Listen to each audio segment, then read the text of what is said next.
How to allow calls during focus mode on your iPhone.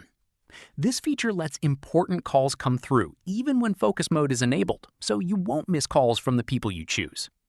To get started, open the Settings app. Then tap Focus. Next, select the focus mode you'd like to customize, such as Do Not Disturb, Work, Personal, or a custom focus.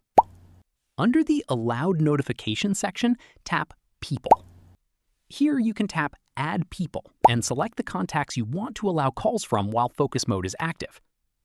After adding your contacts, tap Calls From and choose who can call you. You can select Allowed People Only, Favorites, Contacts Only, or Everyone, depending on your preference. If you don't want to miss urgent calls, you can also turn on Allow Repeated Calls. This allows a second call from the same person within 3 minutes to ring through, even if focus mode is enabled. Once you've finished, simply go back. Your changes are saved automatically.